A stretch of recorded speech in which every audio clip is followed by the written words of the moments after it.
Don't forget to click the subscribe button, comment down below, like this video, and click the bell icon to be notified. Good morning. Can you see the storms behind me? That's because yesterday it was 90 degrees and humid, and today it's plummeting down to 65. So the storms are coming. They're out west right now. They won't be here till afternoon. So when I go pick up Victoria, the storms will be here. But we got a day today, guys. So here's the drill. From our house to Victoria's school, 30 minutes. Exactly. 30 minutes every day. And from Victoria's school to Pickett, 45 minutes. I gotta go to Pickett, drop some stuff off, pick some stuff up, grab my check.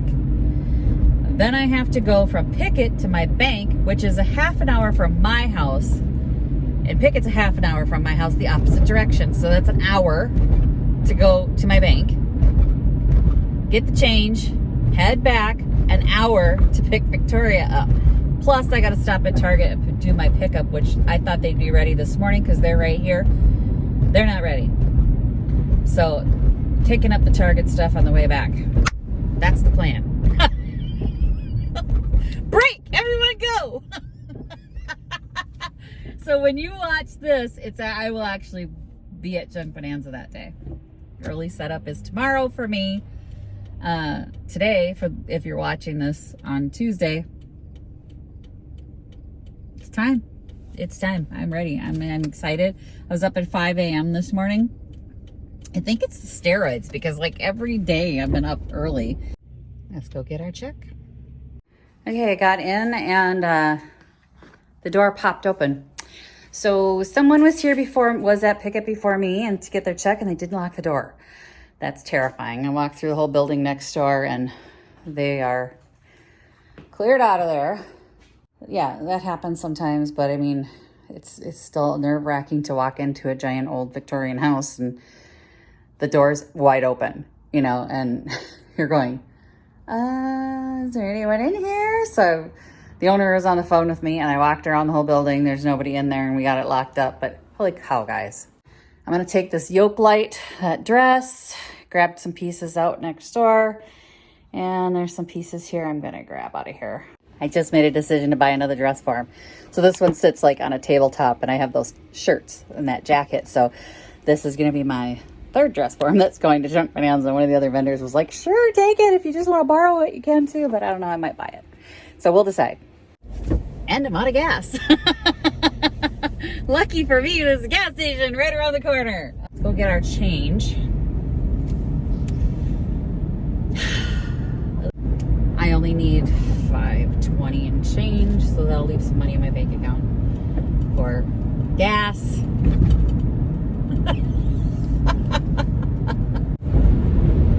Y'all, we're going back to Pickett after I get my change because one of the other picket fence gals, when I walked into PF2, she has these child mannequins from like the 1950s. And they were looking out the window and I sent her a picture and said, creepy.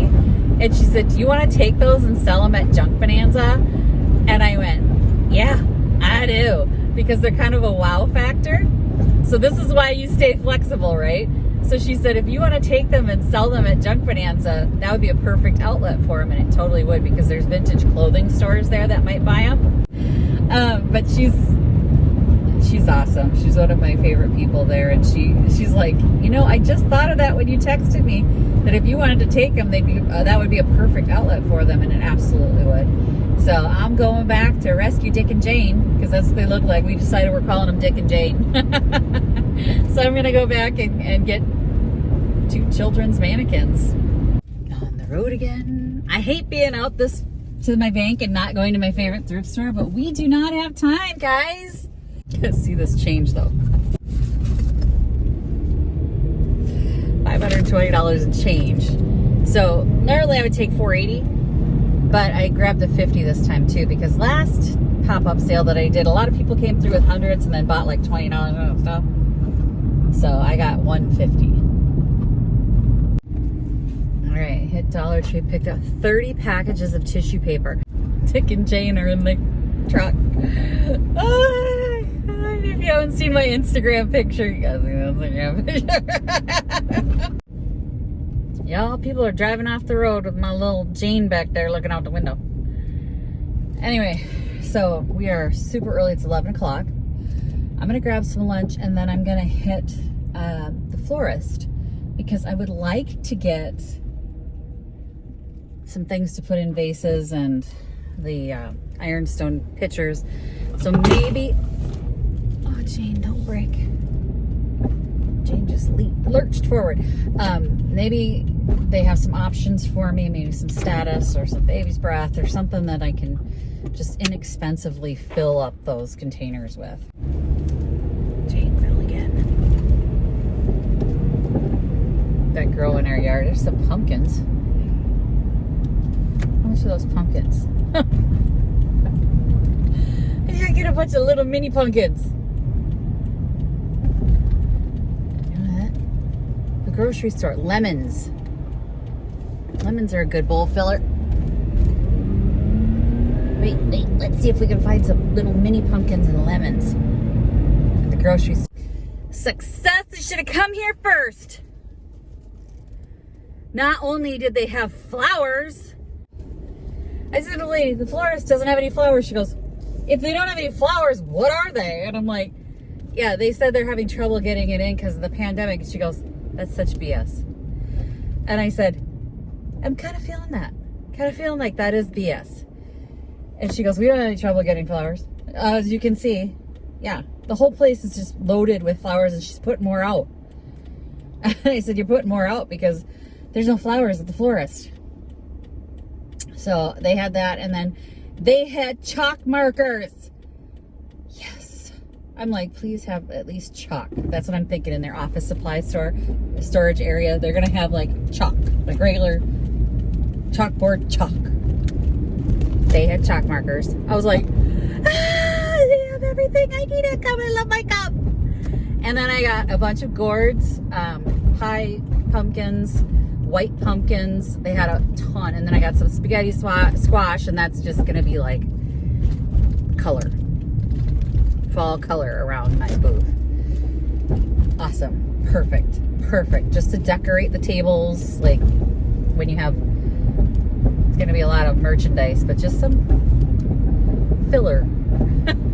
I have about an hour. I'm going to the thrift store. Why not, right? Why not? Let's go to the thrift store.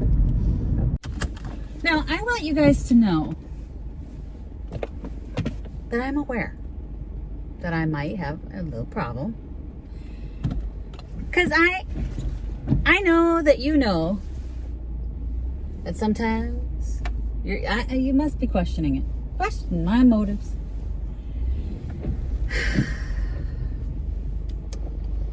But just so you know that I'm aware. I'll show you why in a minute. Okay. An hour and a half early to pick Victoria up, but I'm not driving home to drive right back.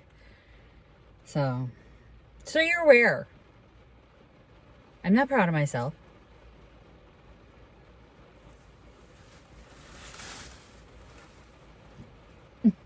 It's Bloody Bride season again. This one appears to be late 60s, early 70s. It's dirty, yellowed, but actually not bad condition. It's got some yellowing on the back.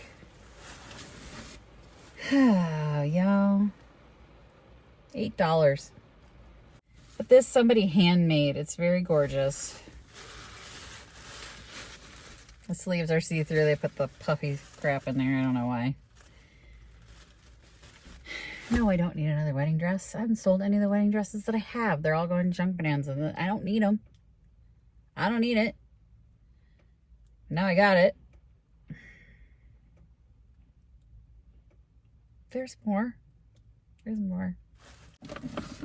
Hello Dolly doll case. So I see Barbie ones all the time. I have not seen a Hello Dolly. Inspired by the movie, so I'm assuming they mean Hello Dolly with, it's got a hanger still. That's not Carol Channing on that one, is it? It's not the Carol Channing Hello Dolly. I'm pretty sure it's the, oh my gosh. Barbara Streisand one. But what's really funny is it looks like Sweet Charity on the... That don't look like Dolly. It looks like Sweet Charity. Anyway. Also got an old cigar box. It's just a cigar box. Sometimes a cigar box is just a box. I'll put a couple bucks on it. And in the glassware department, I chased the lady out of there. She'd been in there for a while. She'd been standing at the same spot. I went around the whole store, came back. She was still standing there, so I moved her. $3. Depression era glass. 2 of them, slightly different. They'll be going to Junk Bonanza. They're dirty as heck. So those are going to get washed out. These other 2 pieces. Fire King. Fire King. Peach Lusterware. The sugar and the creamer set. They had them, they were priced up, but I got them anyway. And they are also as dirty as heck. They're greasy dirty. So I'm not going to take the other one out. You know what Peach Lusterware looks like. That's it. That's what I got. Okay, just wanted to address something that came up in the comments. 2 of you had said that you're not sure if you could put the QR code for your Instagram page or a sign-up sheet in your booth. I get that they probably wouldn't want to have an email sign-up sheet if you're in an antique mall. Like Picket Fence has their own sign-up sheet. So I don't put an email sign-up sheet in their booths. At Junk Bonanza or any other pop-up sales, I absolutely bring an email sign-up sheet. But, you know, if you're selling frames, you put a picture or something in those frames anyway, right? I mean, to make them pretty. So why not put your QR code in there? And just print it at 5x7, 8x10, fill all your frames. I mean, it's Instagram. They're not losing anything by your customers scanning that code. So I have offline marketing material for my online stuff in my booth at all times. I have business cards in there. I have postcards. There's no rule in my contract that says I can't do that. So if your antique mall doesn't have that disclaimer saying that you can't put your marketing material in your booth, which you are paying for, you're an independent contractor.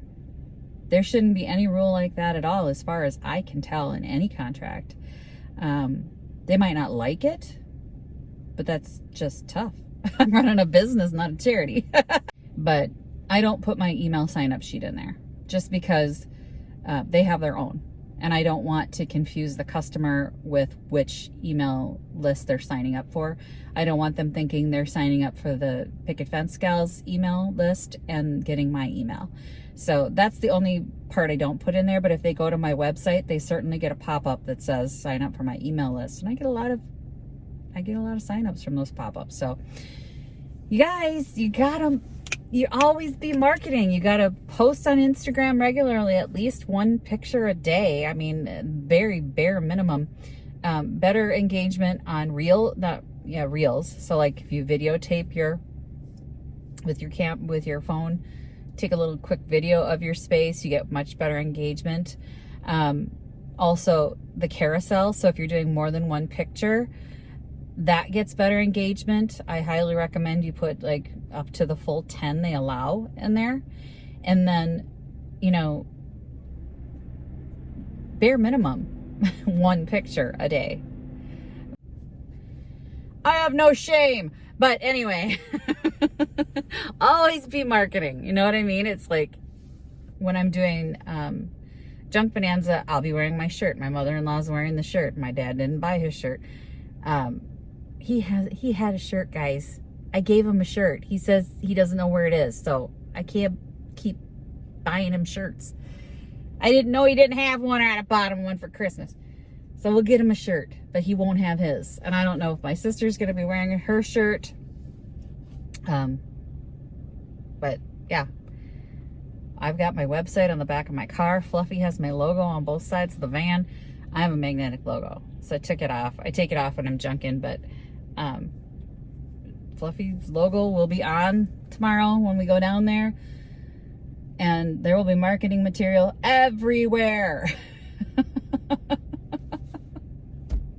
We do not not market ourselves in our own booth. Unless there's a clause in there that says you cannot put marketing material in your booth, put it in there. If they say something, show me where it says I can't do that. You need to advocate for yourself. And if you're building a business, you want to build your brand, you need to get eyes on the prize. And Instagram is an easy, cheap, free way of doing that and doing these printouts. In Instagram, you go in and they're in your settings, there is a QR code that you can literally just take the picture and print it. They do it for you. That whole layout that you saw in that picture was something that they've done for you, and all I did was print it. So it's free. If you have a printer, if you have to take it in and get it printed somewhere else, then I guess it would cost you money. But I would not, there's no way I would not market my business. Don't swear, we're on YouTube. So my husband finished his project. This is how we're gonna hang the chandeliers and the yoke lights. So we've got he did a good job. It doesn't require any tools. He's got it all slotted in, top and bottom. So I'll be able to just break it down real fast and easy. Looks good. He did a good job, but I told you he'd wait till the last day. Visit my blog, peonylanedesigns.com, for more tips, tricks, and inspiration. Thanks for watching, everyone. If you like this video, please give it a big thumbs up. Don't forget to subscribe and click the bell icon so you'll be notified of new videos. I post every week DIY tutorials and, of course, more junkin' videos.